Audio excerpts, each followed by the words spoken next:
পয়লা April মানে শুধু April fool করার দিন তা কিন্তু না। এই পয়লা এপ্রিল এমন কিছু নিয়ম আসতে চলেছে যা আপনার সরাসরি প্রভাব ফেলবে পকেটের উপর, আপনার জমানো টাকার উপর। আপনার যে প্রিয় ব্যাংকে অ্যাকাউন্ট রয়েছে, এমনকি যদি আপনি অনলাইন অ্যাপ্লিকেশন মানে যেগুলো ইউপিআই অ্যাপ্লিকেশন হয় মানে অনলাইন পেমেন্ট, সেই অ্যাপ্লিকেশন ইউজ করে থাকেন, তাহলে আপনার যে ব্যাংকে অ্যাকাউন্ট রয়েছে সেই ব্যাংকের উপর যে টাকা জমানো রয়েছে সেই ব্যাংকের মধ্যে, সেই টাকার উপর ট্যাক্স আর চার্জ আসতে চলেছে, যার ফলে আপনার খরচ বাড়তে চলেছে। কোন সেই 5টা নিয়ম জানবো আজকের এই ভিডিওতে, খুবই গুরুত্বপূর্ণ আজকের ভিডিও, তাই অবশ্যই পুরো ভিডিওটা শেষ পর্যন্ত দেখার চেষ্টা করবেন। এবং আখেরে এটা যদি আপনারা না দেখেন, তাহলে পরের মাসে যখন আপনারা এপ্রিল মাসে স্টেটমেন্ট চেক করতে যাবেন ব্যাংকে, তখন কিন্তু সেখানে আপনাদের দেখবেন যে এক্সট্রা টাকা কাটা গেছে, সেটা দেখে আপনাদের আফসোস হবে। তাই এখনই ভিডিওটা দেখে সাবধান হয়ে যান। প্রথমেই যে ব্যাংকের কথা আমি বলবো সেটা হচ্ছে এইচডিএফসি ব্যাংক। একটা বড় প্রাইভেট ব্যাংক, আপনারা প্রত্যেকে জানেন এইচডিএফসি ব্যাংক। এই ব্যাংক কি বলছে যে আমরা তোমাকে 5টা এপ্রিল মাস থেকে, অর্থাৎ নতুন ফাইন্যান্সিয়াল ইয়ার থেকে আমরা তোমাকে 5টা ফ্রি ট্রানজেকশন দেবো এটিএম এ। এবার এখানে টুইস্টটা কি রেখেছে, এই যে তুমি এটিএম এ গেলে টাকা তুলে, এটিএম কার্ড ঢুকিয়ে টাকা তুলে, ঠিক আছে, ওটা তো হচ্ছে। এখন আবার নতুন নিয়ম হচ্ছে যে এটিএম এ গিয়ে কিউআর কোড স্ক্যান করেও টাকা পাওয়া যায়। এবার এই ব্যাংক বলছে তুমি এটিএম কার্ডে, এটিএম মেশিনে গেলে এটিএম দিয়ে টাকা তোলো, বা আমার এটিএম এ গিয়ে কিউআর কোড স্ক্যান করে ফোন পে পেমেন্ট করে সেখান থেকে টাকা নাও, যা করবে করো। মোট কথা হচ্ছে আমার অ্যাকাউন্ট থেকে, মানে আমাদের ব্যাংক থেকে তোমার অ্যাকাউন্ট থেকে এটিএম কার্ডের অর্থাৎ এটিএম মেশিনের সাহায্যে টাকা আসা মানেই সেটা আমরা ট্রানজেকশন হিসেবে ধরে নেব। তাতে তুমি এটিএম ইউজ করো বা কিউআর কোড স্ক্যান পেমেন্ট করে ইউজ করো, বা এটিএম থেকে টাকা আনো, যাই করবে করো, আমরা সেটা ট্রানজেকশন হিসেবে ধরে নেবো এবং 5টা পর্যন্ত ফ্রিতে দেবো। তারপরে যখন তুমি করতে যাবে, তখন কিন্তু বাবা আমাদেরকে চার্জ দিতে হবে। ক টাকা চার্জ দিতে হবে? 23 টাকা চার্জ, সাথে জিএসটি। যা হয় পার ট্রানজেকশন আমাকে দিয়ে দেবে, তুমি যত খুশি ইউজ করো, কিচ্ছু বলবো না। এটা হচ্ছে এইচডিএফসি ব্যাংকের নিয়ম, প্রথম নিয়ম, যেটা এপ্রিল মাস থেকে চালু হচ্ছে। দ্বিতীয় কি বলছে দেখুন, পিএনবি, পাঞ্জাব ন্যাশনাল ব্যাংক, ওরা কি বলছে, এবার পাঞ্জাব ন্যাশনাল যত গ্রাহক রয়েছে, আপনাদের যাদের যাদের এটিএম কার্ড রয়েছে, বিশেষ করে যাদের প্লাটিনাম ডেবিট কার্ড রয়েছে, তাদের একটু মানে চিন্তা হতে পারে। কেন চিন্তা? এর কারণ হচ্ছে প্লাটিনাম কার্ডে আপনারা জানেন আগে 1 লক্ষ টাকা পর্যন্ত তোলা যেত এটিএম থেকে, কিন্তু এখন আর ওটি হবে না। এই পয়লা এপ্রিল থেকে ব্যাংক বলছে আমরা আর 1 লক্ষ টাকা করে তুলতে দেবো না, আপনাকে সেটাকে কমিয়ে অর্ধেক করলাম, 50,000 টাকা করে তুলতে পারবেন আপনারা। কেন? এবার যদি প্রশ্ন আসে মাথায় যে কেন এরকম করি, ব্যাংকের উত্তর এটি, ব্যাংক বলছে ফর সিকিউরিটি রিজন, অর্থাৎ গ্রাহকদের সিকিউরিটি, নিরাপত্তার জন্য আমরা কিন্তু এই পদক্ষেপটা নিয়েছি যে 1 লক্ষ টাকা না, এটিএম থেকে 50,000 টাকা পর্যন্ত আমরা তুলতে দেবো প্লাটিনাম ডেবিট কার্ডের জন্য। এটা হচ্ছে পাঞ্জাব ন্যাশনাল ব্যাংকের নিয়ম, যেটা পয়লা এপ্রিল থেকে চালু হচ্ছে। 3 নম্বর নিয়ম কি বলছি দেখুন, বন্ধন ব্যাংক।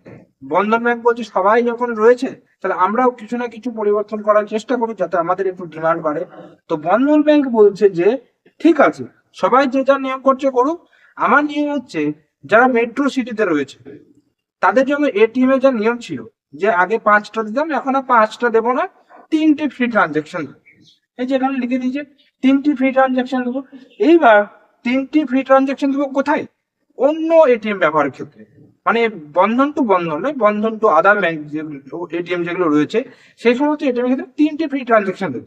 তারপরে যখনই করতে যাবে আমাকে চার্জ দিতে হবে। এটা বন্ধন ব্যাংকের নিয়ম, যেটা পয়লা এপ্রিল থেকে শুরু হতে চলেছে। এইটা গেল যে ব্যাংকের নিয়ম। সো এক্ষেত্রে এখানে দেখুন আচ্ছা ঠিক আছে, হ্যাঁ ওটা হলো। এবার দেখুন এই 3টে ব্যাংকের ক্ষেত্রে মোটামুটি এরকম নিয়মগুলো হলো। শুধু যে ব্যাংকের নিয়ম রয়েছে তা কিন্তু নয়, এক্ষেত্রে আপনাকে বলে রাখি প্যান কার্ডেরও কিন্তু আপডেট রয়েছে। কি আপডেট? প্যান কার্ড করারা বা ইনকাম ট্যাক্স ডিপার্টমেন্ট বলছে যে এবার থেকে যারা নতুন প্যান কার্ড করাবে, আপনাদের এই শুধু আধার দিয়ে কাজ ছেড়ে দিচ্ছেন তা না।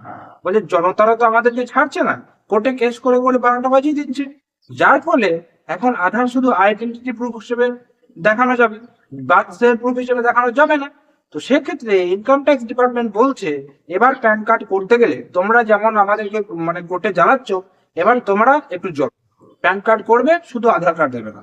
শুধু আধার কার্ড দিলে আমরা তোমার প্যান কার্ড অ্যাকসেপ্টই করবো না অ্যাপ্লিকেশন। প্যান কার্ড অ্যাপ্লিকেশন যদি করো শুধু আধার কার্ড, আমরা রিজেক্ট করে দেবো। প্যান কার্ড করতে গেলে হয় শুধু আধার কার্ড তো দিচ্ছ ঠিক আছে আইডেন্টিটি প্রুফ হিসেবে, অ্যাড্রেস প্রুফ এবং বার্থ মানে বার্থ প্রুফ হিসেবে আরো ডকুমেন্ট দিতে হবে, যেমন birth certificate, voter ID card, তারপর হচ্ছে গিয়ে মাধ্যমিকের অ্যাডমিট, এই সমস্ত ডকুমেন্ট গুলো কিন্তু দিতে হবে দু একটা। শুধুমাত্র আধার কার্ডের ভিত্তিতে আমরা তোমাকে আর প্যান কার্ড প্রোভাইড করব না। এটা ইনকাম ট্যাক্সের ট্যাক্স ডিপার্টমেন্টের বক্তব্য হলো। এবার চলে আসি যে আরবিআই কি বলছে।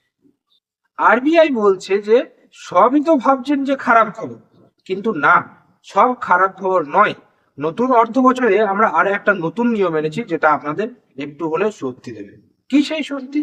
সেটা হচ্ছে কোনো কারণবশত যদি আপনার ব্যাংকে সাইবার প্রতারণা হয় বা জালিয়াতি হয়, সেক্ষেত্রে দেখা গেল যে ব্যাংকের ফল্ট রয়েছে বা ব্যাংকের গাফিলতি রয়েছে, তাহলে সেই ব্যাংক 3 দিনের মধ্যে আপনার জালিয়াতি হয়ে যাওয়ার টাকা 85%, অর্থাৎ 85% রিটার্ন করবে ব্যাংক।